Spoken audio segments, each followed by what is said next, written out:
Hi, my name is Steve Stine. Thank you so much for joining me. In this video, what we're going to do is we're going to look at some hand positioning for trying to play things like power chords and bar chords and things like that. Now, if you're not quite ready for those sorts of things, this is still a very useful thing to learn how to do, to really be aware of your arm positioning, your wrist, all of those sorts of things. So what I want to get started on is just talking about the first thing that I realized when I was learning how to do this is my approach. Once I figured out the approach with my hand to be able to play these sorts of chords, my life got a whole lot easier. So that's what I want to show you. When I play bar chords, let's go ahead and just roll through this real quick. I'm going to take my first finger and I'm going to press on all 6 strings on the 3rd fret.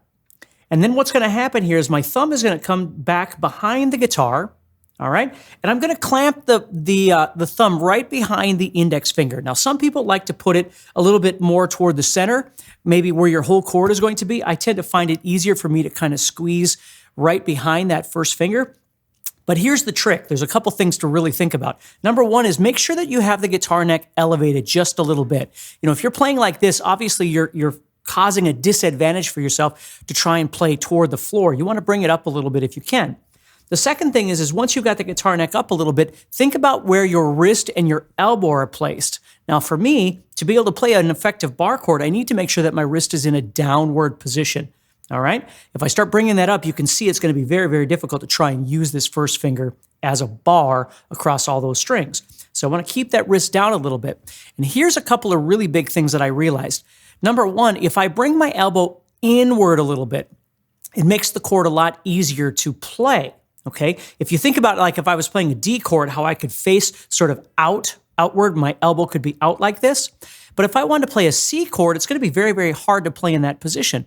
So what I have to do to play something like C is I have to bring that elbow inward like this, which is going to rotate my whole hand and my arm for that matter, and make that easier to play. I do the same thing when I'm playing a bar chord. I move that elbow in just slightly, which gives me a little more room to reach these fingers for the bar chord that I'm going to be making. But that doesn't solve the problem that I have with trying to squeeze all 6 of those strings down, which is obviously usually a big problem for people. So what I'm going to do here is once I've grabbed on, instead of playing flat on my finger like this, what I'm going to do is kind of play just a little bit at the side. So when I grab onto this guitar, I'm going to roll that first finger, because my elbow is coming in like this, I'm going to roll that first finger back just a little bit like that. And that way, if my first finger is turned a little bit, bent a little bit, it's not going to have an impact. I can still press on all 6 strings at the same time. Now, we're going to learn all kinds of great little tips and tricks and things like that in a guitar course I've got. It's called Chord Mastery, and it's available at guitarzoom.com. If you get a chance, please check that out and see if it's something that could help you.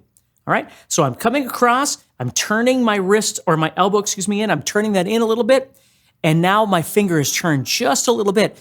If you look at the front of your finger, if yours is like mine, you'll notice that there's little spots where the knuckle is, and there's an indentation.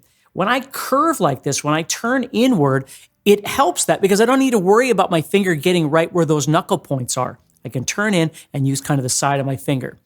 Plus, as I turn that elbow in, it's also giving me more room to reach around this way with my fingers. See, if I come like this when I try and play, that's not going to work very well. I want to make sure I'm turning inward like this. Okay? So that's a great way to start learning how to play bar chords. Now, you can still use this sort of thing, again, thinking about a D versus a C chord and how you'd be thinking about where the guitar neck placement is, where the elbow needs to go, all those sorts of things. So remember, if you get a chance, head over to guitarzoom.com, check out my guitar course, Chord Mastery, and see if it's something that can help you. And have a great day, stay positive, and keep practicing.